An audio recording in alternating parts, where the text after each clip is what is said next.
Buenos dias, Zamboanga Peninsula. Magsama-sama tayo para sa ikalimang episode ng Kapiyan sa Bagong Pilipinas. At ito pong programa ay hatid sa inyo ng Presidential Communications Office and Philippine Information Agency. Ito po ay isang programa para sa ating pamahalaan upang ihayag ang kanilang mga programa at serbisyo sa lahat ng mamamayan.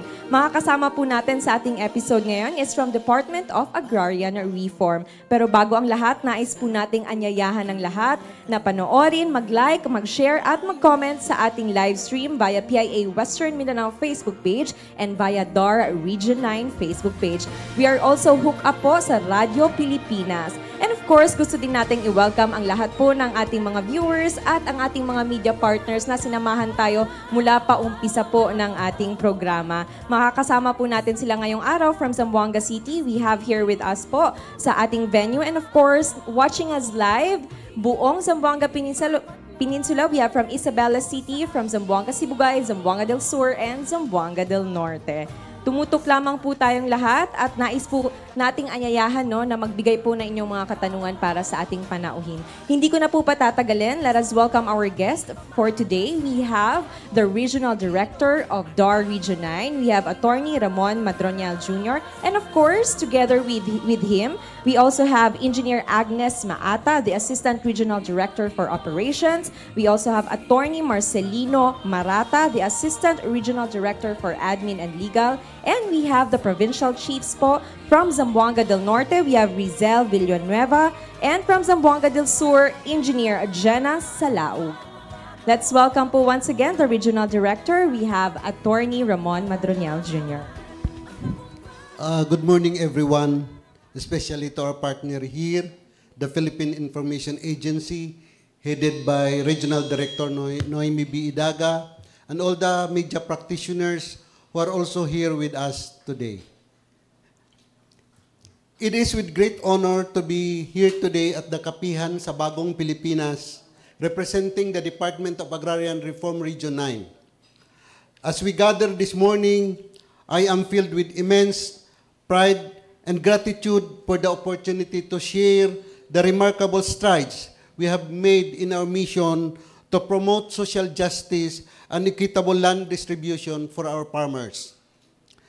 The Department of Agrarian Reform is dedicated to uplifting the lives of our agrarian reform beneficiaries or ARBs through comprehensive land distribution, agrarian justice delivery, and support services.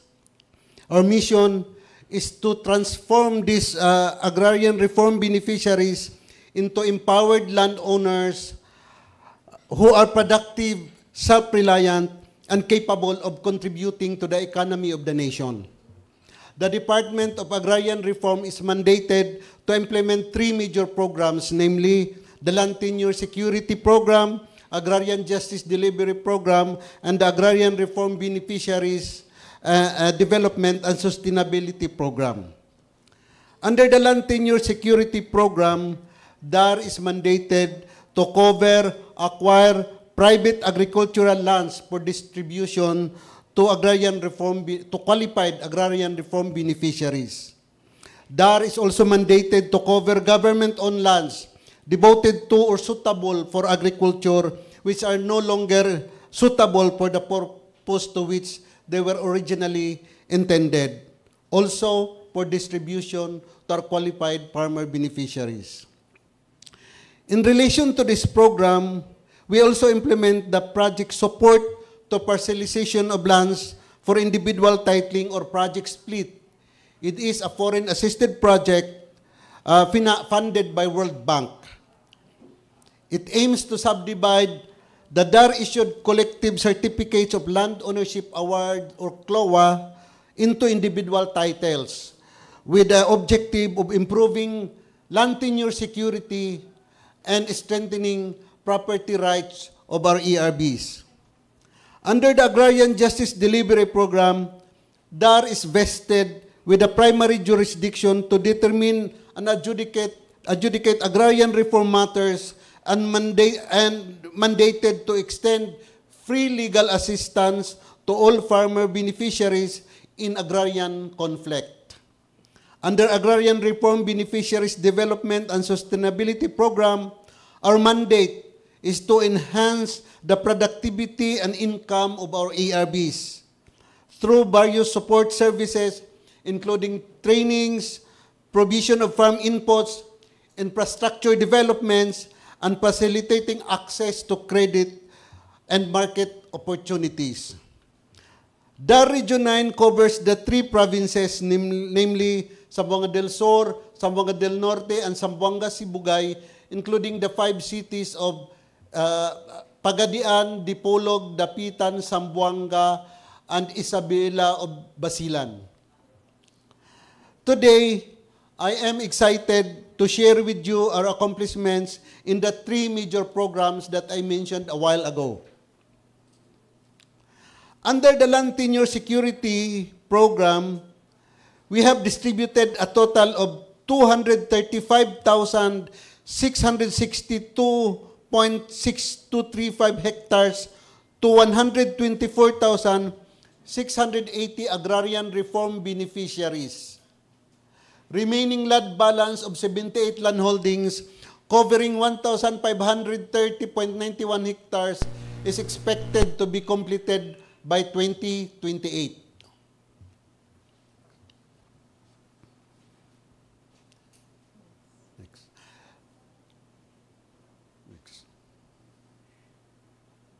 Under the Agrarian Reform Beneficiaries Development and Sustainability Program, DAR has launched and confirmed 154 agrarian reform communities or ERCs with 13 ERC clusters and organized 443 agrarian reform beneficiary organizations with a total of 35,915 ARB members.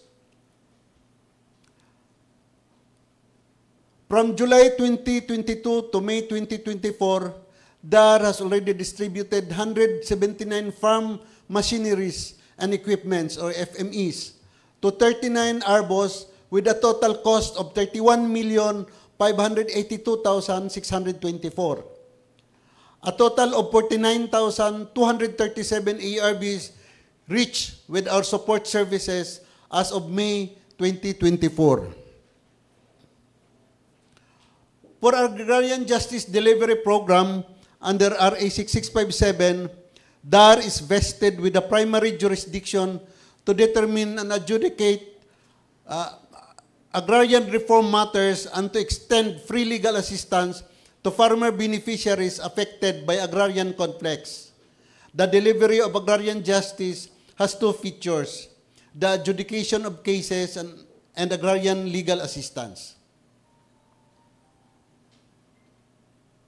For our agrarian legal services, DAR provides legal support to our ERBs, including mediation services, legal advice, and guidance on agrarian reform laws and regulations. Adjudication of agrarian reform cases, or AERC, a total of 1,178 cases resolved, and resolution of agrarian law implementation cases, a total of 1,375 cases resolved involving 12,770 hectares with 1,540 farmers.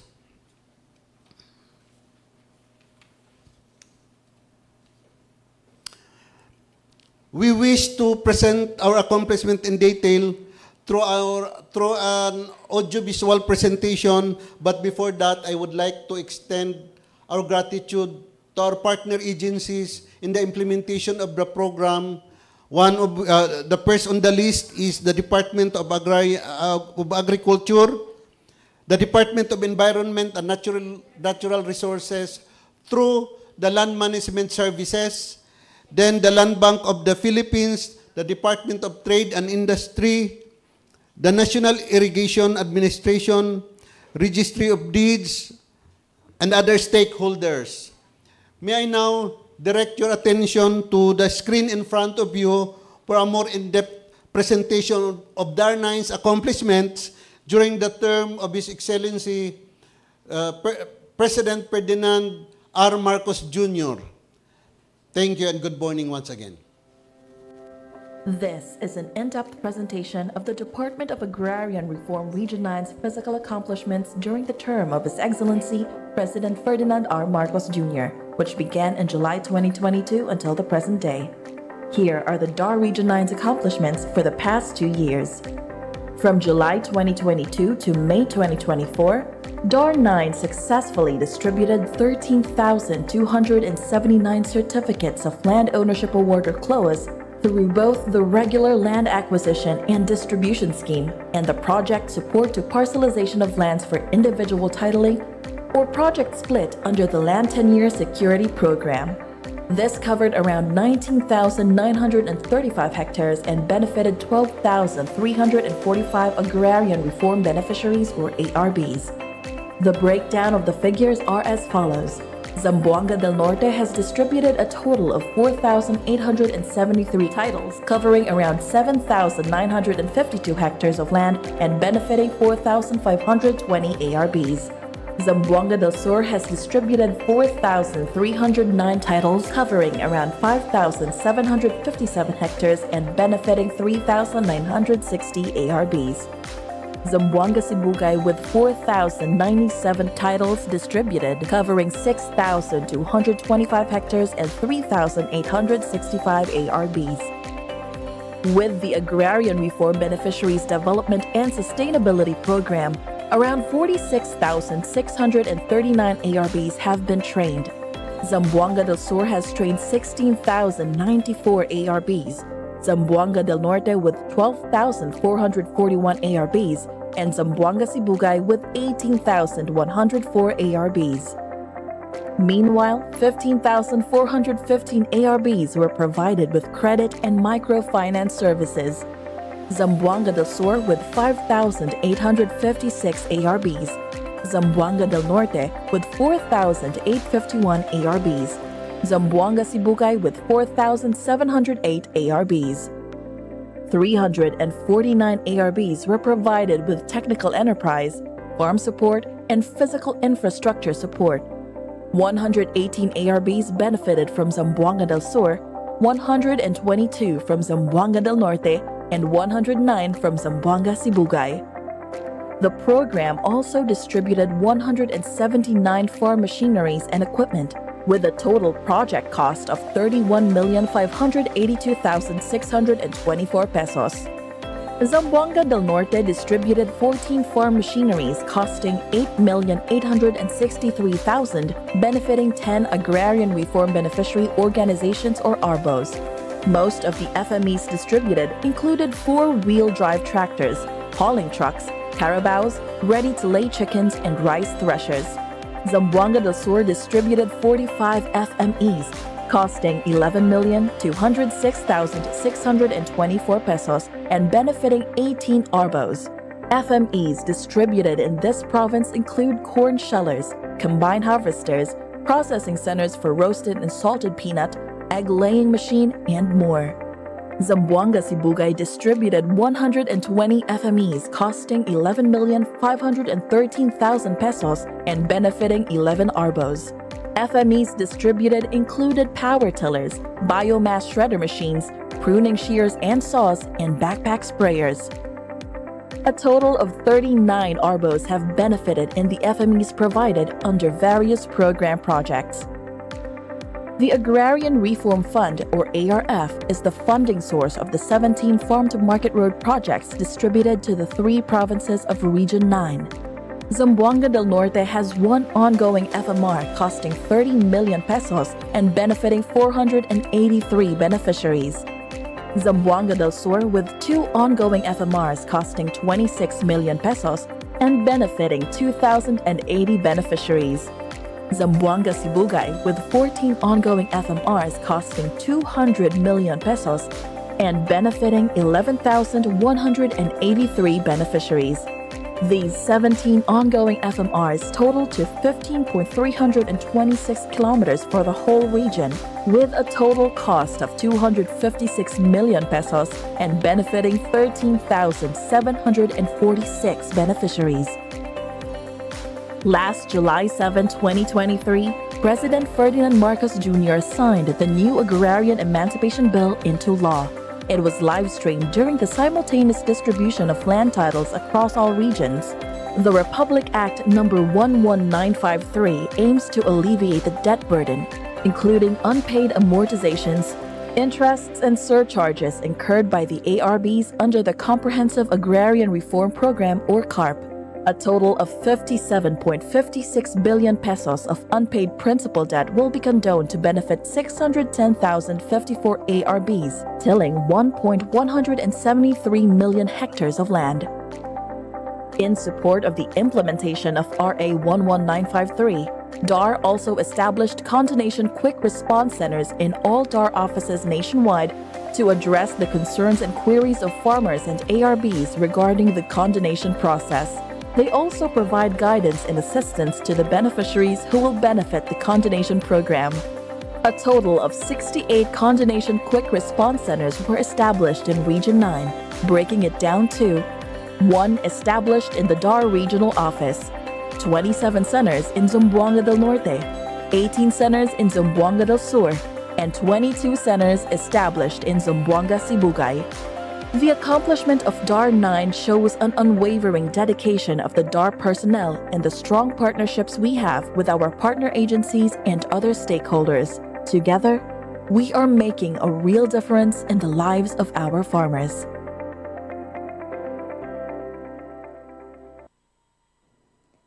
Maraming salamat, Director Madronial, sa ating comprehensive po na report, accomplishment po ng ating Department of Agriculture in Region 9. At Department of Agrarian Reform in Region 9, sorry. And now po, we will proceed with our question and answer portion. We have a question po from our online viewers, from our media partners in other provinces po. And we also have our media partners here with us for their questions. First po, we have a question from Zamboanga del Sur.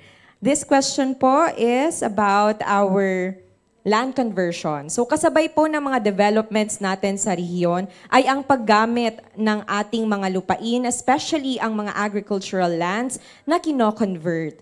Ilang porsyento o ektarya na ba ang lupain sa Zampen ang nai-convert at paano ine-ensure ng DAR na hindi maaapektuhan or less na maaapektuhan yung biodiversity natin sa mga land conversions na ito?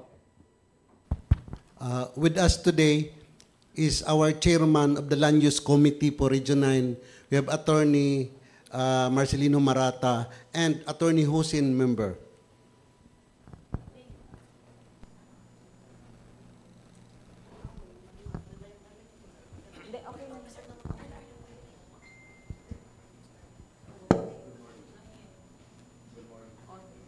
Good morning. Good morning po. Good morning, ma'am, sir, no? Sa ating mga subaybay ng ating programa. Magandang umaga po sa ating lahat. As to the exact data of the total land area being converted, no? As far as DAR is concerned,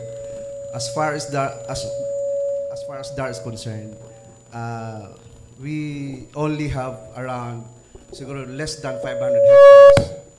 So when we say less than 500 hectares, ito yung may ano talaga, may order of conversion.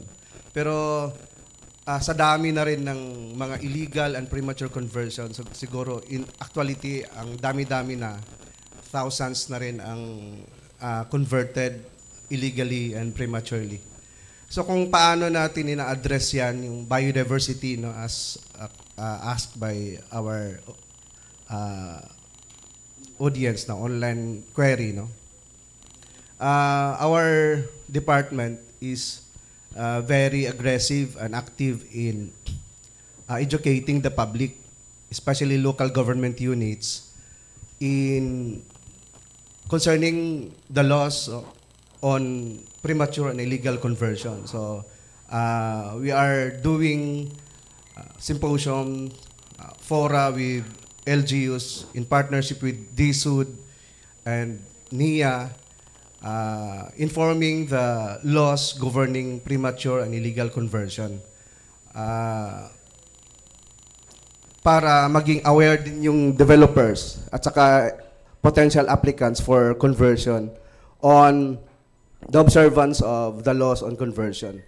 So, naglagay tayo ng mga signage, no, sa mga areas na itong area na ito ay bawal talaga sa mga premature and illegal conversion. At also, we issued so far, we have issued several cease and desist orders on premature and illegal conversion activities across Zamboanga Peninsula. And we also filed cases, no, against violators of illegal and premature conversion. So far of the cases, we're able to convict, no, so far lately, we're able to convict 2 violators, and that 2 cases are now on appeal, no, in several courts across the Zamboanga Peninsula. Yan po yung efforts natin, sir.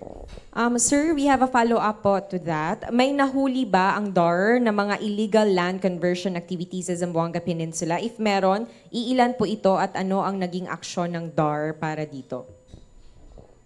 Yung huli, ma'am, kung huli yung sinasabi natin paghuhuli, may loaded term yan, we really arrest someone. We don't do that, no. Ang ginawa talaga natin pag mayroong ganyang mga activities, principally yung monitoring na yan ay talagang gawain ng ating primarily ng ating municipal agrarian reform officers on the ground. Sila yung nagmamonitor po ng ating mga land holdings sa bawat municipality or cluster of municipalities. So after that, they report to the provincial premature and illegal conversion committee. And pag mayroon talagang nakitang sa initial investigation ay mayroon talagang ginawang premature at illegal conversion, yung MARO or yung PARO ay nag-issue talaga ng show cause order. Bakit hindi ka kailangan kasuhan sa ginawa mo. So after that, kung hindi talaga humihinto yung violator, yun ginagawa yung case build up towards them filing us at the regional office para yung RD ay mag-issue ng cease and desist order ordering that particular violator to stop the illegal activities. Then after that, saka na, kung hindi talaga huminto, saka na mag-file ng kaso. Yan po. Thank you very much po for answering the question. We have next question naman. This is from our online viewer. We have from Jose Campbell Policarpio, Spin Media, Zamboanga Sibugay Provincial Director. How sustainable and systematic are the development intervention and projects among identified beneficiaries by DAR and other line agencies concerned?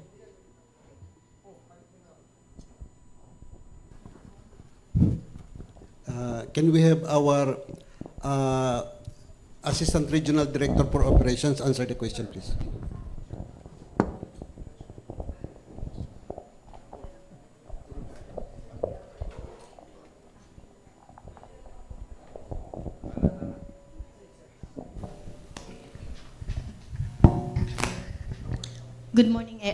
Good morning, everyone.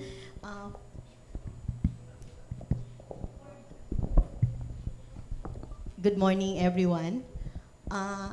Thank you for the question.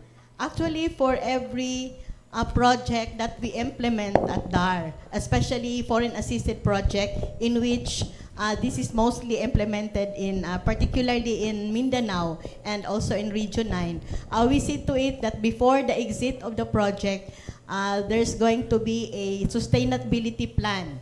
The sustainability plan is prepared bottoms up, so involving the agrarian reform beneficiaries organizations for ownership of the plan, so that the project that they are undertaking, especially yung mga enterprises, will become sustainable.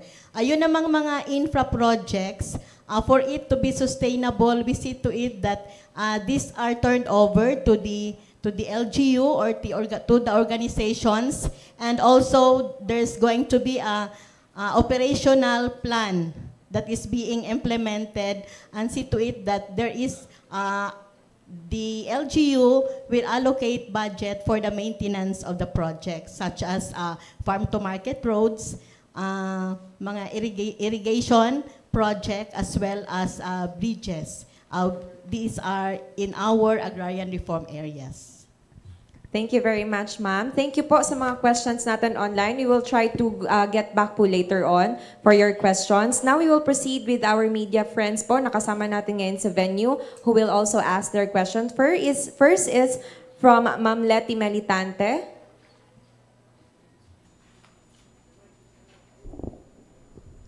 Good morning po, sir.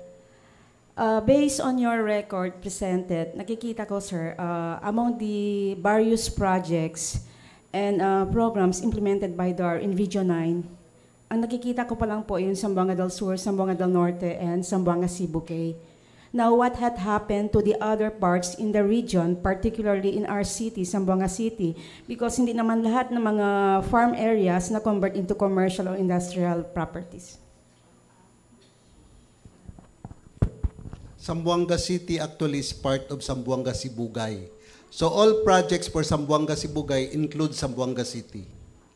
Kailan po ito, sir, And nangyari, the sir? setup of DAR kasi, Zamboanga City is part of Zamboanga Sibugay jurisdiction. So that's why, if you may notice, we have Municipal Agrarian Reform Office in Manikaan, in Ayala, in Coroan, and Bitali.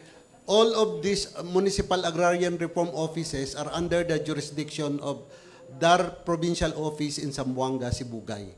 Yan ang setup ng DAR.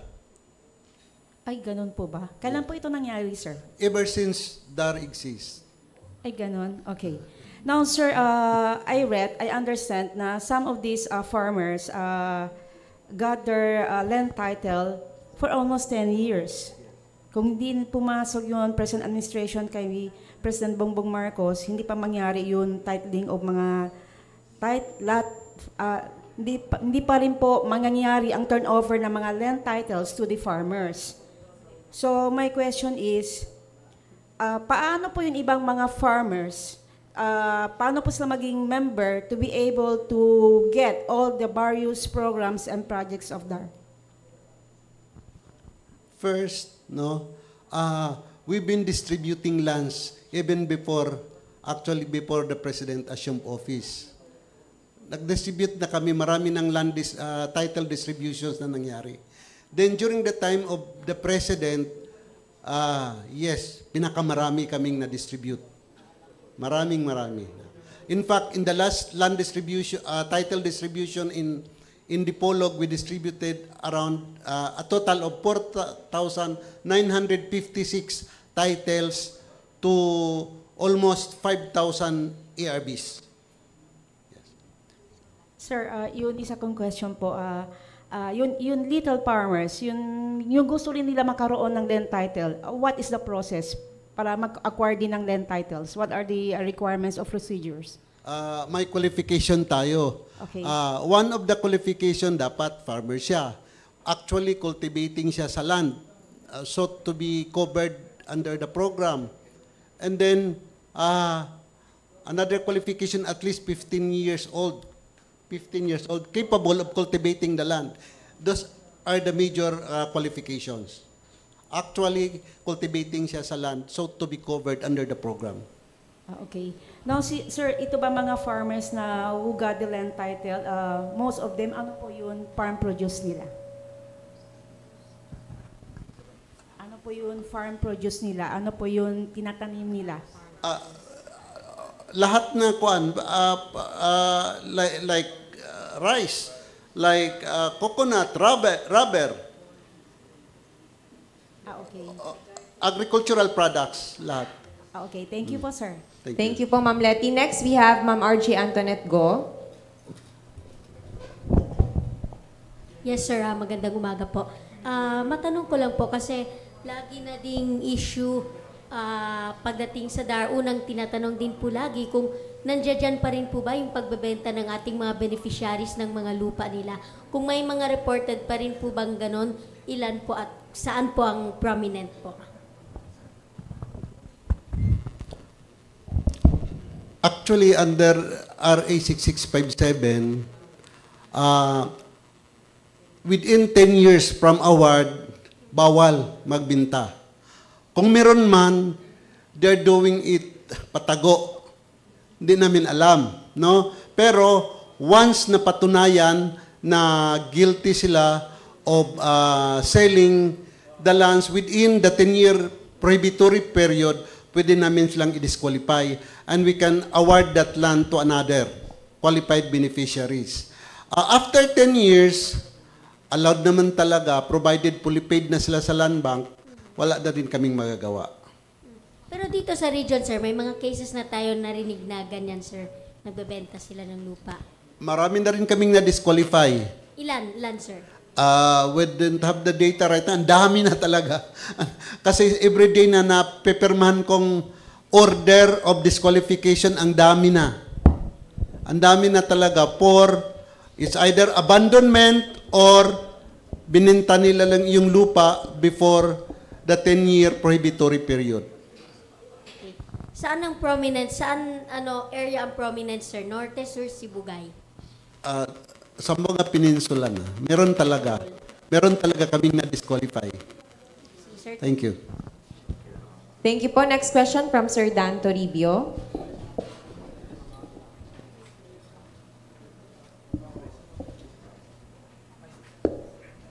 Good morning, gentlemen and ladies. Sir, Republic Act 11953 or the Agrarian Emancipation Act aims to alleviate the burden and other, etc. In your regional level, can you explain further, especially this debt burden? Meaning,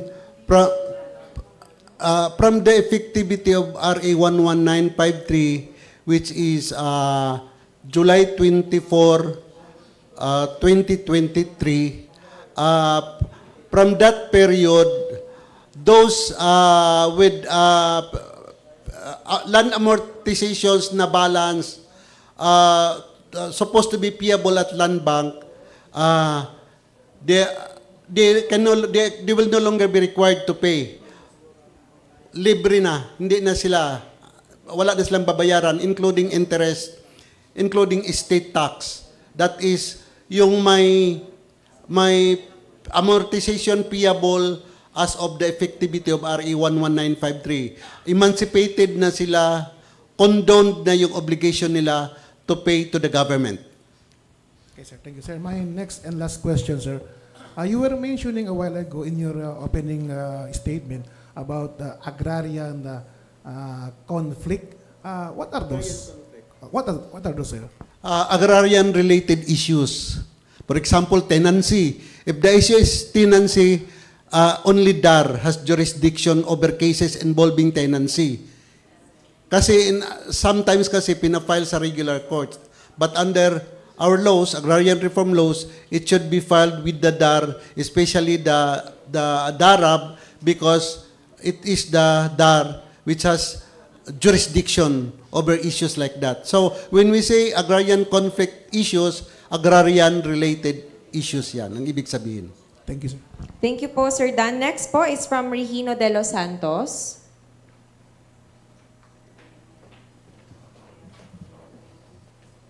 Yes, sir. Good morning. Good morning, Tolo. Sir, ang tanong ko lang po, in connection ni kasama ko sa dito sa tanong kanina, itong bang mga, alam natin yung mga lupa sa mga bukid, wala yung mga land title. Okay? So, papaano po, no? Halimbawa, sinabi niya, binitinta, bawal yun, di ba? 10 years before, bawal ako bininta. Pero mga 20 years ago na, pwede na ibinta kahit walang title? Baka hindi yan covered under the program. Kasi kung wala siyang title, maybe timberland siya within the jurisdiction of DENR. May alam ko, sir, kasi doon sa Barangay Sibulaw, binintay yung kanyang lupa, wala pa siyang title, pero nabinta niya. This is ba, legit ba to? Pwede binta sa iba? Hindi yan covered under the program since wala kaming title, wala kaming jurisdiction over that. Halimbawa, walang title, paano sila ma-covered sa programa ninyo? The land should be agricultural land. Hindi siya timberland. Oh. Kasi pag hindi siya agricultural land, it is beyond our coverage. Agricultural land siya. Pwede magtanim ng, yung sinabi mo na, yung niyog, rice, corn, and etc. So we have to determine kung baka nabilong siya sa ibang klaseng lupain, timberland. So kahit may tinanim siya doong agricultural plants, but kung ang classification niya is timberland siya, wala pa rin kaming jurisdiction. Wala pa rin. So saan siya sa pwede? DNR, tanong natin sa DNR. DNR. Okay, salamat po. Thank you po. Next po, si Sir Al Rojas.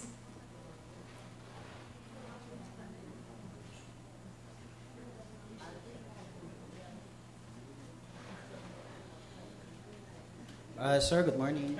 From RPND XXX. Sir, mag-ask lang po ako ng question, sir. Yung nagpirma na po, sir, doon para sa land title po, sir, nagtatanong sila kung kailan daw madidistribute yung titulo, yung land title. Actually, our mandate is within 180 days from turnover from ROD to DAR, yung titulo na registered na, it should be distributed within 180 days. 180 days, sir. Kasi yung iba, sir, nung last year pa sila nagpirma doon sa DAR sa Manikaan. Kasi yung lupa nila doon po sa Kalingak, kilometro 3 sa barangay ng Bunyaw. Inihintay pa daw nila yung land title. Yun po yung mga farmers din po, sir. Ay, sorry. That means wala pa siyang title talaga. Hinintay pa lang, siguro in the process pa.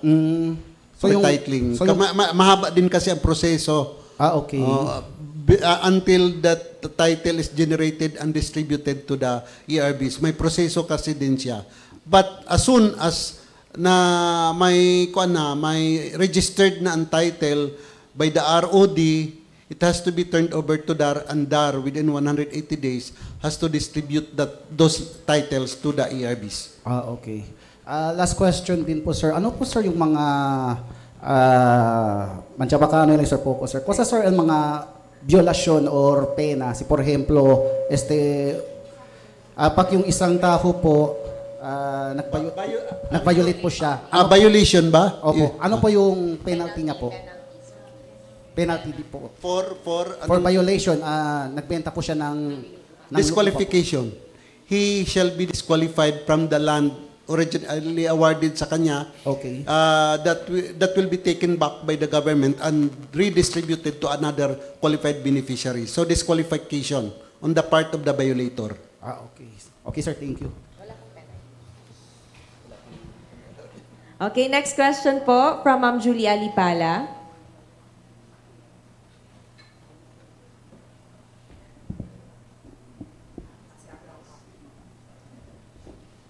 Sir, good morning. Julia Lipala ng Inquirer.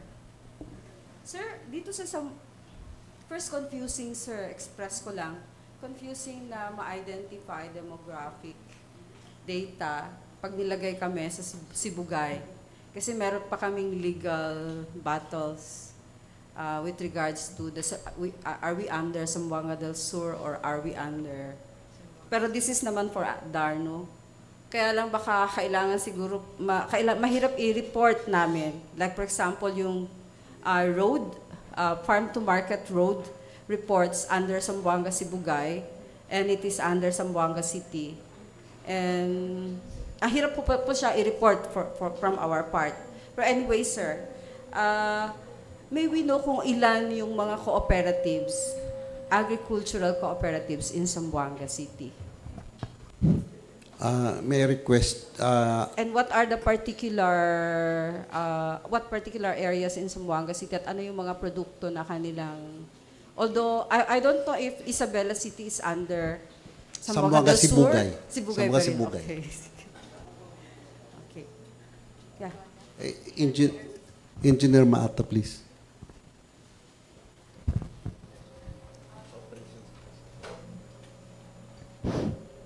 First, for Zamboanga City, we have the following agrarian reform beneficiaries organizations. We have one in Lumayang. The product is coconut. And then we also have in Curuan, in Buena Vista, the product is also coconut and banana. And then we have in Mapsakara, Malandi, Patalon, the product is coconut, and they are also into cocoa sugar.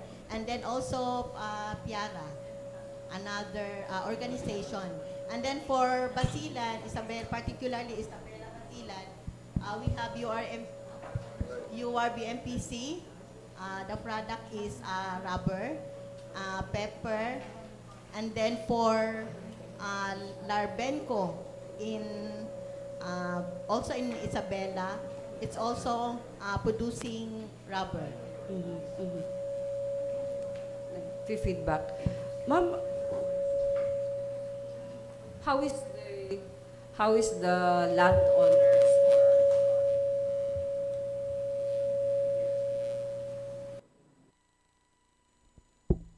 Kumusta po yung mga mga cooperative members dito? I believe in URBMPC. Mas dumami yung population kasi yung farm. Mas dumami yung nagpatay ng bahay at nagbenta ng kanilang mga lupa. I don't know with Larbemco, but I also wanted to find out with these areas like in Curuan, in Lumayang, Buena Vista, kumusta po dito? Wala bang mga nag-attempt ibenta ang kanilang mga pag-aari? Actually, these areas are collective certificates of land ownership award. So right now, they are already ongoing parcelization and ongoing yung field validation. So after the field validation, the ARBs will now be identified kung sino talaga yung actual tiller, and then there's going to be transfer action that will be done. The cases will be resolved by the regional director, and then they will be awarded with individual titles. That will already settle the ownership. Are there members like indigenous people like Subano or Yakan with this, saan dito sa particular like in Zamboanga City? Especially in Zamboanga City, we're not so particular kung IP ba siya, but we consider them as one, the IPs and also the other farmers in the area. So with Basilan. Last na po, ma'am. We're expecting La Nina, and you have also the climate resilient farms. May we know which part of Zamboanga, Sibugay, this climate resilient farms, and ano yung ginawa ng DAR to make sure na pag may mga heavy rainfall, hindi naapektuhan itong mga farm and cooperatives? Actually, for our support services program, we have this climate resilient farm productivity support project. Okay. So the ARBOS will now identify specific projects that aligned with in response to climate change, and then they're going to recommend with DAR. The project should also be in line with their farm productivity, no, along the value chain, and then this will be funded by DAR. So far we have been implementing this, no, for the last years, and a lot of farmers have already benefited from our climate resiliency projects. Saang areas to, ma'am? In our agrarian reform communities. Where is that agrarian reform communities? In Zamboanga we have, and then actually we have around 153 agrarian reform communities as presented. So in most of these ARCs, we already have these CRFPS projects. Thank you. Kasi we might be visiting those areas for our stories. Thank you. Just inform us so we can guide you to these areas. Thank you.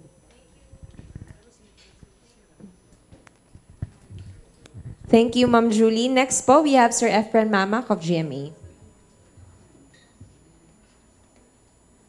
Yes, good morning po.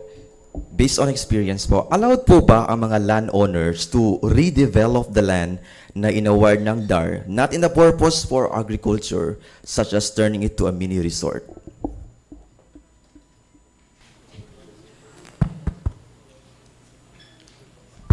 Actually, the landowners are no longer the owner of the land.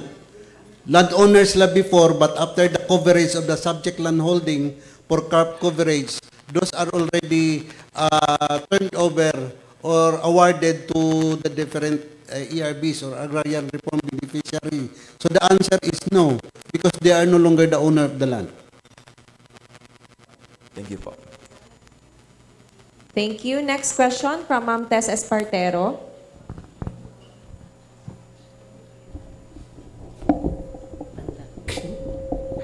RD, good morning po.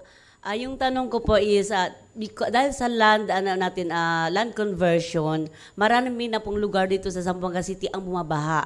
So ano pong action ang ginagawa ng DAR para dito po? Kasi dahil sa land conversion po, from agricultural to industrial.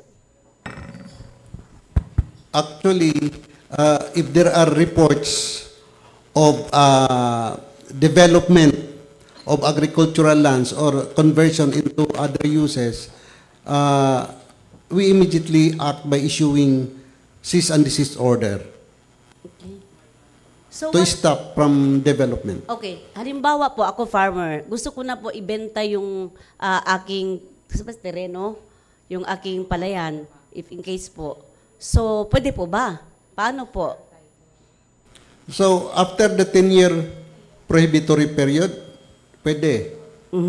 Pwede. After the 10-year prohibitory period. But if within the 10-year plus hindi pa bayad sa land, actually ngayon kasi libre na. But yun na tayo sa prohibitory period. Dapat hindi siya pwede mabinta. Oh, okay. So, dapat 10 years after, pwede po. Okay. So, ano pong dapat gawin? In case po, magpaalam po talaga sa DAR o ano po yung policy ng DAR? Hindi na magpaalam after 10 years. Pero you have to get DAR clearance. Mag-a-apply pa rin kayo ng DAR clearance. Kasi hindi yan pwede i-register sa ROD kung walang DAR clearance. Kailangan po. Yes. Okay po, RD, ito yung tanong po. While all weather-related disasters are record-breaking po, tulad ng El Nino at saka La Nina, paano po kayo kakampante yung DAR para sa preparation nito para ma-surpass ang disaster? Is that related to conversion? Not po, sa disaster na po. Meron tayong program mentioned by ERD kanina na Climate Resilient Farm Productivity Support Program. Yun, we're implementing that. Para ma-mitigate man lang.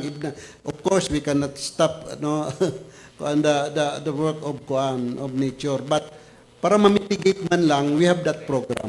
Kasi po, yung disaster na we are facing right now is not the same as disaster na 5 to 10 years na natin. Kaya dapat early preparation po ng DAR.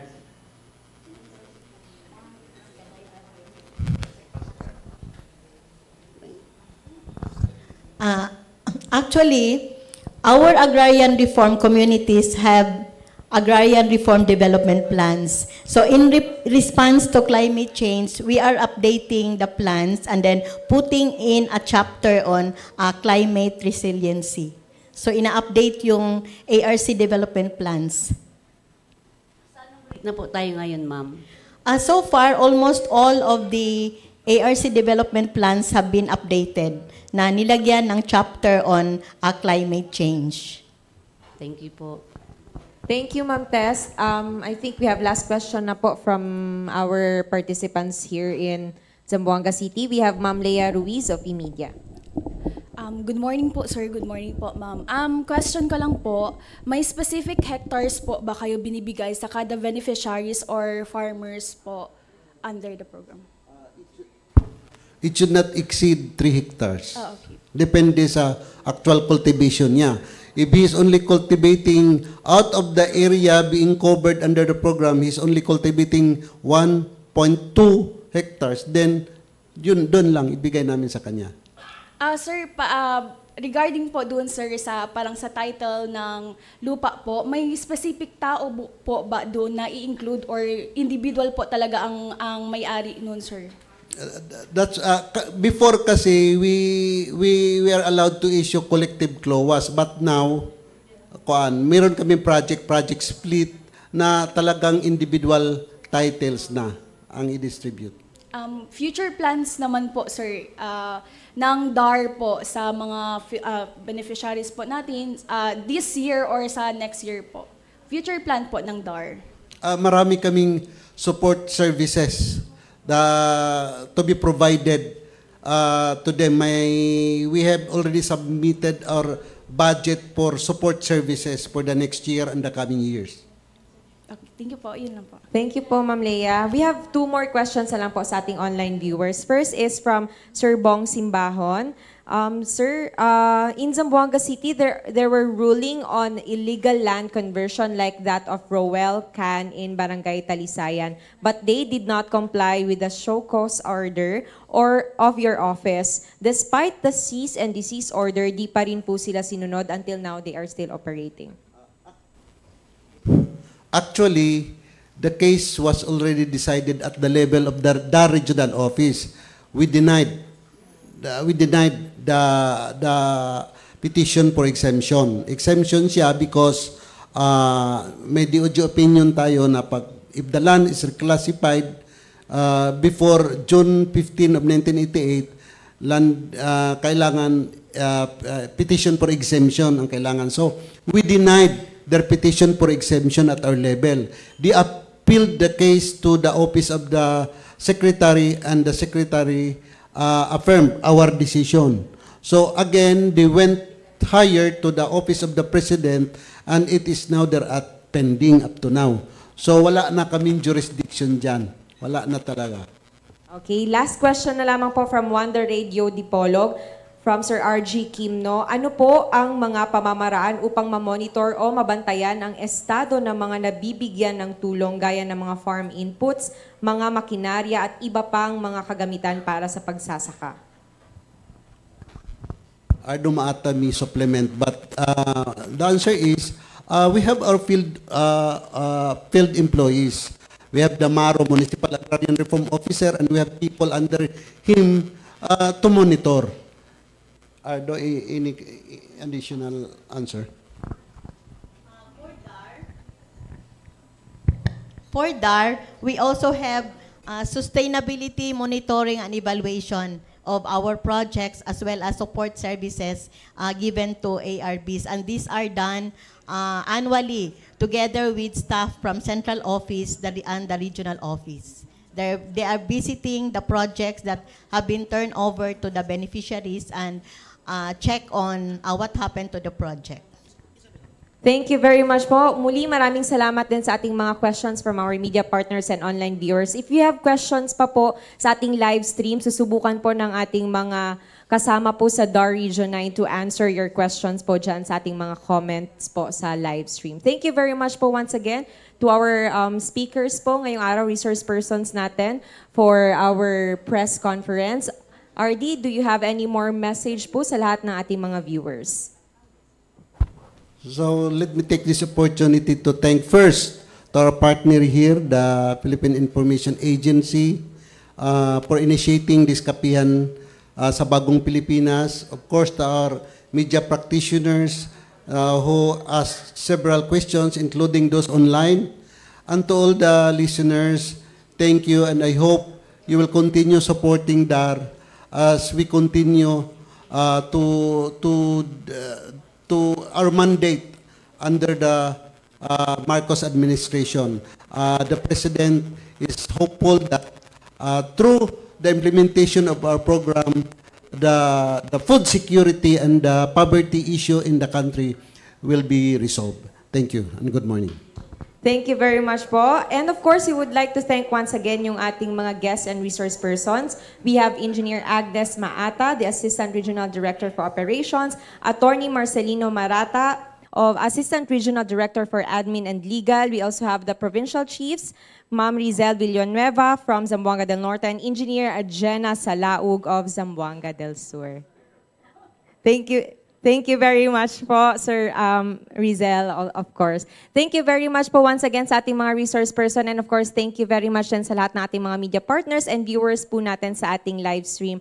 Once again po, we would like to invite everyone po na magsama-sama pa tayo sa mga susunod pa pong episodes ng ating Kapihan sa Bagong Pilipinas. Sa ngalan po ng Presidential Communications Office Secretary Cheloy Garafil and Director General po ng PIA, Director General Jose Torres Jr., and of course, the Regional Director of PIA Region 9 and Noemi Edaga. Ito si Myra Espinosa at magkita-kita po tayong muli sa Kapihan sa Bagong Pilipinas. Muchísimas gracias.